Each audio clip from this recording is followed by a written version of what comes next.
Okay. All right. Hello, folks. So I have some exciting news. We are just confirmed for an open mic at Novel Blends at the end of the month on March 30th. So I'll send out an email about that, but I'm excited that we're going to be doing more of a reading directly in the community, and there'll be an online sign-up sheet that goes up before then. So I'm really looking forward to that. I also really like their, they have some like really good lemon muffins, recommending. Okay, so that's done. Yes, go ahead. Where is Novel?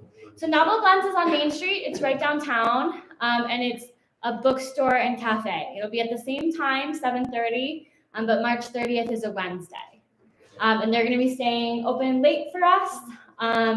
So it's really kind of them. So let's make sure we show up and support one another. It's also going to be right before the BFA readings. So if you're a BFA student and you're doing a reading or you expect to do a reading in the future, it's a great way to like low stakes practice and be with your peers. So that's my announcement there. The sign up sheet is in the back. So if you didn't sign up, please sign up on your way out. And without further ado, I'm going to invite Megan to invite Maddie.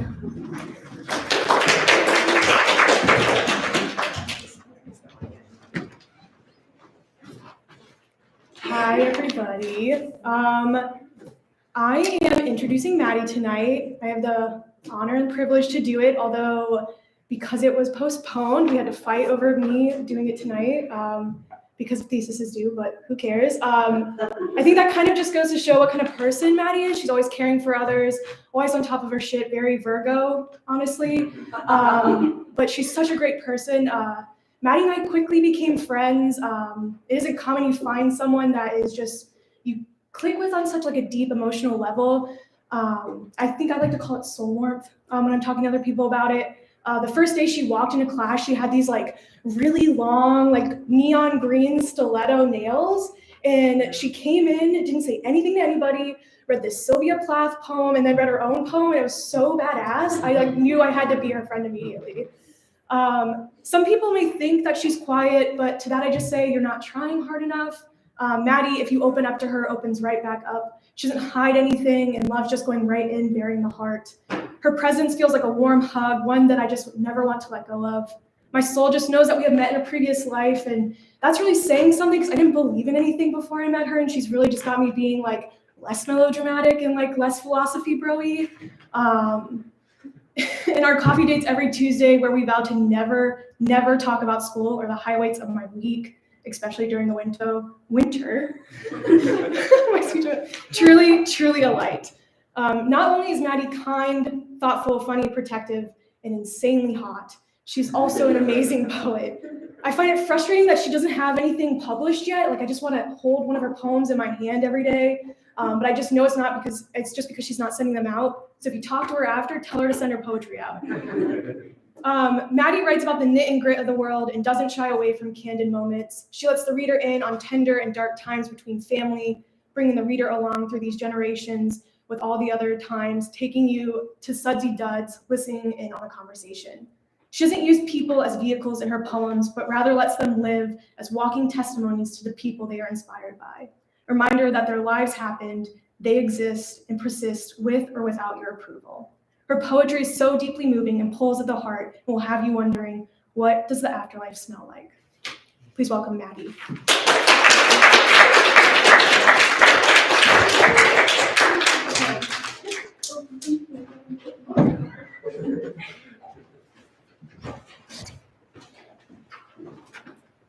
Hi, everyone. Thank you, Megan. I'm not going to cry. I might cry a little bit, actually. Thank you so much, Megan, for introducing me. I'm so grateful for you and our friendship. So, like Megan said, I write a lot about people.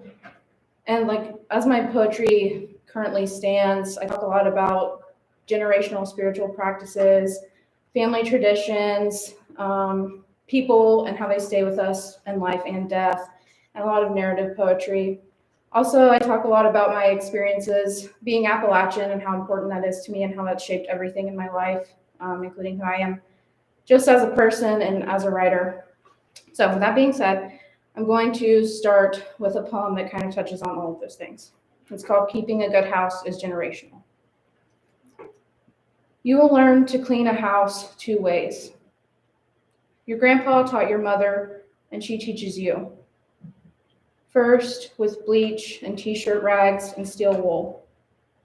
Second, with sea salt and boiling water, tied mesh bags of rosemary and lavender, the slap of bells against an open hand. Your mom says there's a way of holding on to everything when someone grows up hard. Metal scraps, someone else's Sunday best, freezer candy, soap feet. You've seen the filth. You've met furniture heaped up like a front porch graveyard, book-stacked living rooms with mildewed bindings. When you hear the deep ping of bells and scattering of souls, do you tremble? Like those before you, you want to keep every sign of life. Bibles marked up like diaries, mangled leather boots, several pairs of pajamas, but you can't. No more car part wastelands. No more souls weaving through new walls like long hair dried into knit sweaters. Instead, you salt and scrub, and you show others how a collection of knee socks and old brooms will swallow a new apartment stiff. Tell me, have you heard the clashing of plastic and metal, or whispering from closets full of a dead man's clothes? Okay, the next one is about a family tradition.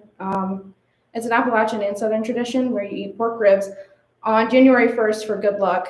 And most of my poems are about my grandfather's death and just that grieving process. And part of that was an argument between my mom and my grandma about what kind of ribs we would have on January 1st. So this one's called New Bones. On the first day of January, everything feels exceptionally new. My mother and grandmother bicker about sugaring sauerkraut and peas. When he was alive, my grandfather ate ribs off the bone, and my grandmother leaves tradition cluttered on her kitchen tables like his gold rings and shopping list. Grandpa, do these bones harbor our luck? In the stale kitchen air and rich heat of warming bread, my family is buried. My mom chatters on about baby New Year. I wonder if my grandfather collects jars of sauerkraut for a private celebration, or if watching the years advance in heaven hurts him just as much. Still, it is the first day of January. We eat the dead man's ribs. The next one is for my brother Mason, one of many. An eldest sister's last will. With our shared raincoat, I leave Sunday leftovers for my brother. Among our grandmother's glass owls and Easter decorations, I'll hide his shattered shoulder, the first I hate you, the bicycle that twisted him broken. When I can't give him the sensitivities of this world, I'll give his grief to lavender. I'll relinquish my magic cocktails of detergents and teas, the first for blue-collar bloodstains, and the second for arguments with our father. Before my body leaves this place we share, I'll instruct him to use salt to sweep hurt from a home. In boxes, the bows and slingshots we built from walnut branches. When I don't know these cold mornings anymore, I will leave everything gentle, and for my brother, I will leave and leave and leave me until nothing is left.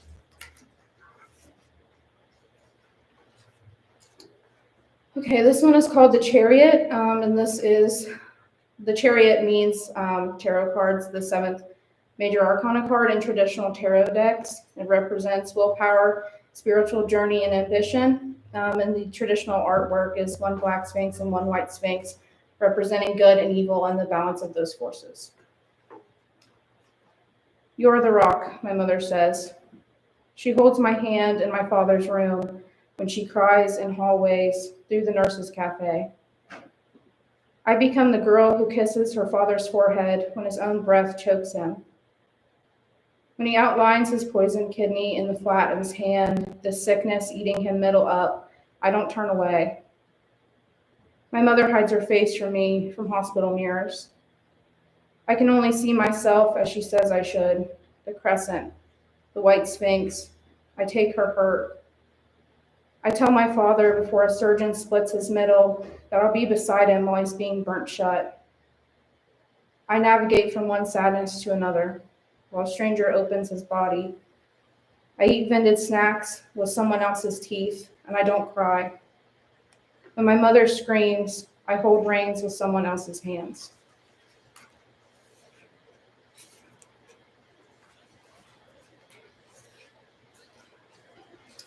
Okay, this next poem is dedicated to everyone who's from my hometown, Greenfield, Ohio. I care a lot about their stories, even though sometimes I wish we could be from anywhere else in the world. And this is also one that Megan mentioned in their intro. Between Sudsy Duds and Denver. A man and a woman I've never met slouch in the entrance to Sudsy Duds by teenagers piling up on the Presbyterian church steps. They toast with Mountain Dew cans from the unlit vending machine, their heated small talk competing with clanging washers. I've never been here, but it's every other place in town. Paint peeling off the ceiling in chunks, folding tables bubbling from years of wet laundry, half pieces of poo and piglet memos as out-of-order warnings. The man complains about his daily driver lawnmower being broke down again and how he fixed it up enough to haul his laundry down here. I know things of any kind here have a way of not working out. I've only ventured here because the machines elsewhere aren't working either. He babbles about John Deere blankets from a yard sale, still done up nice with plastic, but he can't fit the son of a bitchin' things in these washers. The woman goes on about how expensive it is to live and have nice things, and how she's sick of her sister packing up and taking off to Colorado. When I leave, the man sips from his can while the woman tosses her arms up, says her bitch sister never picks up the phone. Hell, right now, she could be any place between here and Denver. The man twists his mustache and just listens because he doesn't have an answer for her, and neither do I. When I reach the parking lot, every spot is empty except for my car and the lawnmower. For a moment, I think of where the woman's sister could be. It's a big anywhere, I hope.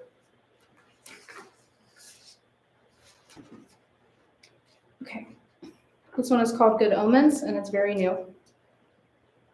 When I told my grandmother I couldn't live through another spring, a flock of geese flew over her house and she cried. Women in our family read signs. They look for winter in a bird's breastbone, collect sidewalk coins as gifts from dead matriarchs, ask the grooves of creek rocks for reasons to keep living. I learned to press clover and wax paper. I listen for a great-grandmother's footsteps when I've never even heard her voice.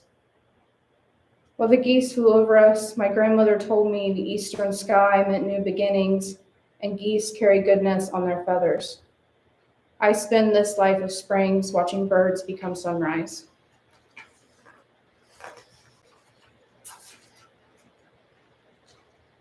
This one is Sugar Plum, again for my brother Mason. When you were 13, a boy tossed the basketball into the nosepiece of your glasses. In return, you sent your fist to his temple. Grandpa died that year. I watched you give your pain to everything. You sent it through those hospital walls, punched it into the chapel door so hard it shook on its hinges. You said you had to move on. You screamed until your face purpled. You ordered Dad to fix the broken fences that Grandpa couldn't. When you moved just the right way, I could see the band of pale skin under your t-shirt, a mark of too much sun and hours pulling weeds from his garden. On those summer evenings when you chewed your fingernails to skin, you rested on my bed, feet against the wall. I wish everyone knew you that way, the way you held onto hugs with hands that were calloused too young, chuckling rosy-cheeked, that gap-tooth smile. I wish everyone knew you could only hold so much anger in those hands. This next one is my J.D. Vance diss track. Thank you. It's called This Life is Unfashionable. My grandpa was raised up cold in haint houses and clattering structures. In winter, wind howled through the walls. Sometimes the difference between phantoms and midnight air is indiscernible. Together, we read almanacs and twisted the heads of crawfish through humid summers. Before I knew him, Grandpa haunted the coast, Drunken weekends became Louisiana magic and lobster tails on porcelain plates. In his own journey, J.D. Vance left Middletown for Yale. He exchanged his belligerent mama and white trash eateries for salad forks and big man morality. Between bull riding, bullet casting laughs, Grandpa warned me about these sorts. People who want to hate the hills but never met the spirit. When Grandpa returned, he ate caviar with his grandchildren and baked cornbread in the same cast irons. On Saturdays, he read horoscopes and tamed mules. Tell me, Jimmy, do you know where the mountains meet the stars? Before my grandpa died, I never asked him why he collected every glass jar or kept the heat high well into spring. J.D. Vance says this life is unfashionable, and social mobility is less about money and more about lifestyle change. I will bake my own bread and read the stars and eat the pig's feet. Inside, I can bear the heat.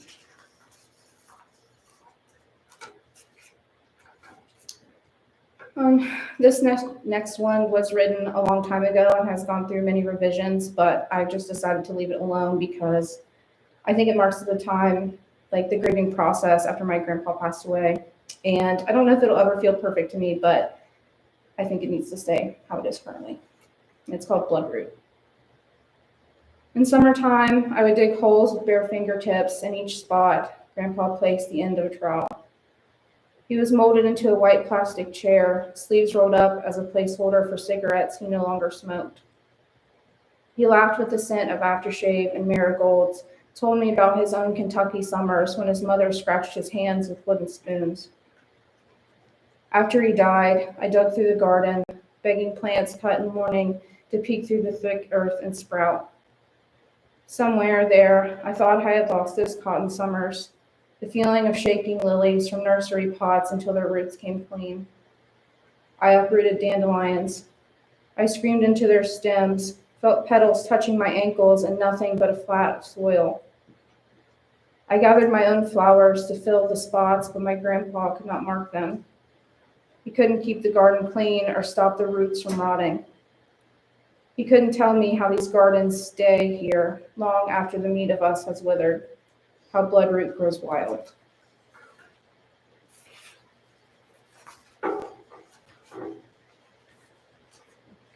This one is How to Find Heaven. Imagine your sick father is milkweed. Before October turns cold, hold it to your ear.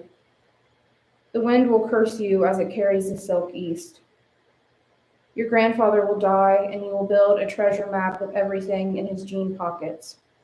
Chapstick, a half tube, a fistful of keys, 6 folded Benny Franklins as hay money. When your frightened brother cries for you, ask him what the afterlife smells like. To the good men you know, heaven is lines of wooden bird feeders forever full. At the end of the map, the fields grow with pungent grass, just tall enough to mow. You will return to every simple thing you've loved, like those broken-legged baby birds, worms severed for fishing trips, pressed flowers from your grandfather's garden. Through untidy pastures, chase your ancestor's soul across ditches slick with mystery snails, over mountains of horse shit and dirt until the bones of livestock become star matter. Follow the floss of milkweed and kiss its forehead. Eat soil where few good men left boot prints, and let the soft of you give in.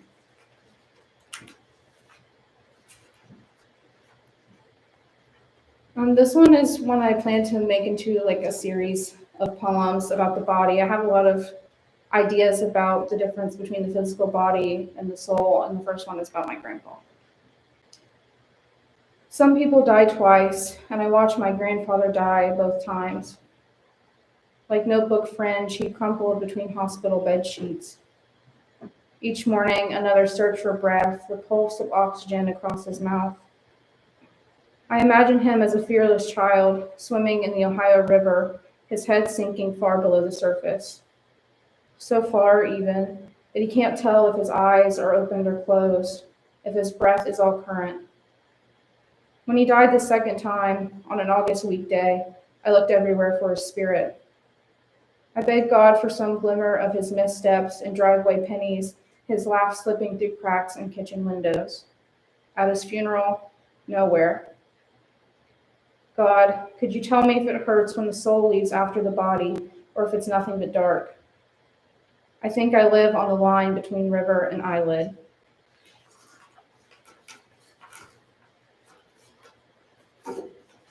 Okay, this next one is a little lighthearted, I think, compared to what other, maybe not. But if an Appalachian woman tells you that you will have children, you're going to have children. And my mom isn't the only person who has told me this, even though I fight her on it. But apparently one day I will have 2 daughters. So this is a poem about me not wanting to have those 2 daughters, despite knowing my fate. It's called On a Crystal, My Mother Catches My Future Husband. He's tall, maybe, with enough understanding to collect hominy teeth and seal first cut curls in dollar pack envelopes. When I reach 24, my mother reveals where my lineage lives, locked away in her bedside chest. A great aunt's hand-sewn linens, my grandmother's quilt, a collection of my baby clothes. Between handkerchiefs, she insists on 2 daughters. I've never asked for this family, but I see 2 witches, collecting bugs in glass jars, skipping through frost on every window. In dreams about planting roses in a dead woman's garden, their shy father. Our children, my mother claims, will become my legacy. I won't see these nightgowns or lace socks again until the first daughter is grown enough to wear them. I crawl through the chest keyhole before this gentle husband will know how a grandmother's lace could be sewn into wedding skirts. Before daughters can wear me, I rip apart every linen with tooth and thumb until this family is nothing but a premonition, and I nothing but another daughter. Maybe I lied about it being lighthearted. I don't know. Maybe my perception's a little different. Okay. I think this will be my last one. And it is called How to Return After Your Own Death. In the moment this iota cracks open into the Ohio, gather with the ancestors once born into anger. Light a white candle, your names carved into its side. You will rinse your own ribs in rivers thick with filth, and the night will eat each of you. Do you feel the clay squeezing your toes like hands when you stomp your grief into the bank? The water will carry you south after someone demolishes the river stilts and oak trees you used to find your family's graves. In a valley of toothwort, follow your own scent to the plot marked only by clover. Under it, your front teeth will peek through the dirt. Pluck them until spring buds and incisors split from the same stem. Blow out the candle. Thank you.